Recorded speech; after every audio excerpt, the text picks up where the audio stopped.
بابای حاجی میرزا گوید که در این شرایطی که کرونا آمده است ما روزه بگیریم یا نگیریم؟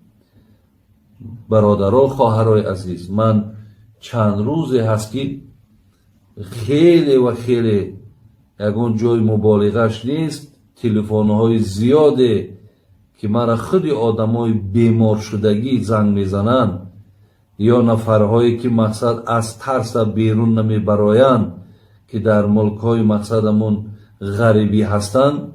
من چندین تای اونها را با هم طریق تلفنم گفتم که شما در یک حالت قرار دارین که این حالتی که حتی شما خود میگوین من بیمار هستم یا میگین حتی که خوردنی چیزی نداریم یا او خوردنی هایی که ما داریم مقصد هیچ قوتی نمیبخشد، با در برابر این مشغول به کاریم که هم حاضر کاریابی در این لحظه هایی که حاضر هستین که خودتان میگوین که هیچ امکان ندارد حتی همون روز شما طعام شده میابین.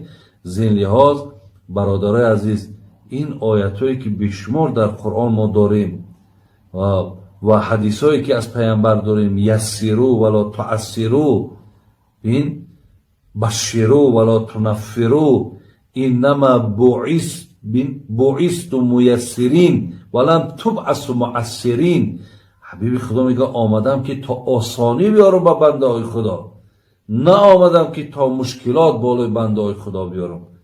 از این لحاظ برادرای عزیز، در این حالتهایی که شما قرار دارین شما روزه هاتون بخورین و انشاءالله شما این روزه ها را قصدا نخوردستین. شما در اینجا عذر دارین، عذر شما را شریعت میپذیره.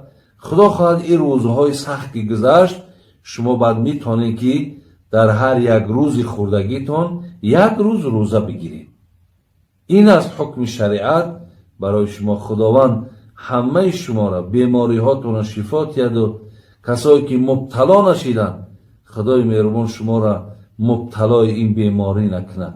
برادرایی که شما از اونا منتداری میکنین که دستان میگیرن برای شما خوراکه میتن، خدای مهربان اونها را توفیقاشونه، محبتاشونه، اخلاصاشونه به دین خدا با زیاد کنه و همچنان همیشه دستاشون پر از مال باشد تا که خدا برای اینا این چنین انصاف داده است که از حال شما خبر میگیرن.